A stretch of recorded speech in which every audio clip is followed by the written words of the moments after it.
In set theory, we have the concept about the unions and intersections of the set. Here in groups, we have it also, and we call this subgroup union and intersection.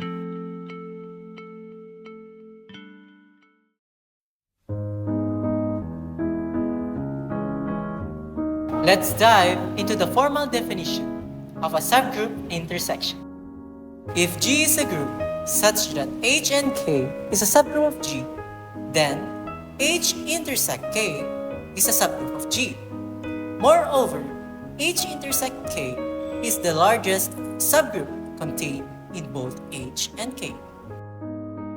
It means that if two subgroups intersect with each other, it will result in the formation of a new subgroup. And that subgroup will always be a subgroup of your mother group. Now, let's take a look for our example. Consider subgroup 4 and 8 in U9. The element of subgroup 8 and 4 are. Then, if you intersect subgroup 8 and 4, the only common element is 1. And therefore, this results in a new subgroup that contains 1. And we obviously know that this is a trivial subgroup. Additionally, this will be the lattice diagram of our example. Now, let's proceed to the definition of a subgroup generated by union. If G is a group such that H and K is a subgroup of G, then the subgroup of H union K is a subgroup of G also. Moreover, the subgroup of H union K is a subgroup of G is the smallest subgroup that contains both H and K.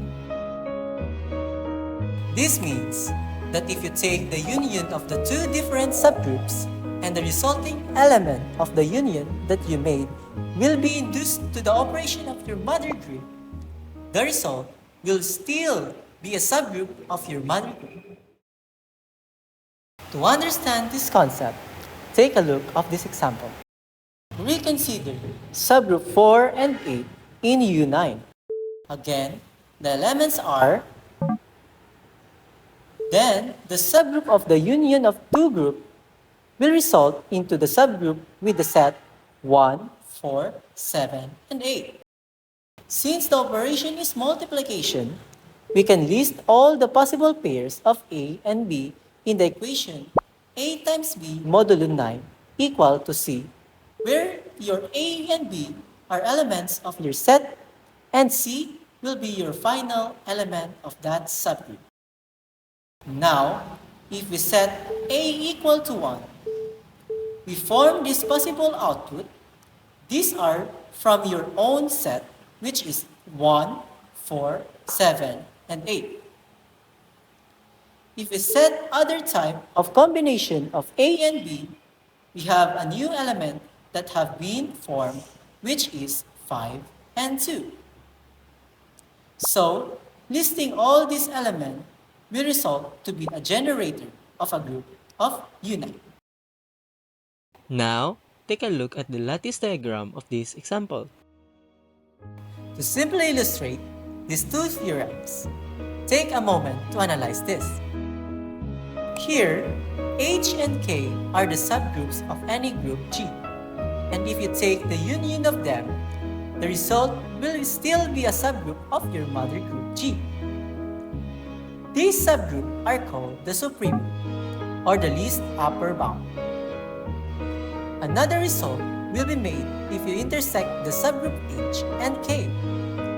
These subgroups formed are called infimum, or the greatest lower bound.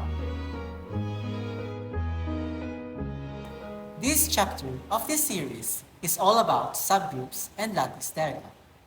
And to check our objectives, it satisfies the three, but we leave this only one clever objective for you. Our journey in this series is finally over. We already discussed the chapter on subgroups and lattice diagram. Did you enjoy the whole series? If not, Let me know to the comment section. As we end this series, we just want to thank our professor, Dr. Arlene de Maisip Hortiliosa, for encouraging us to be a better version of ourselves. As always, this is the Number Prime production. See you around!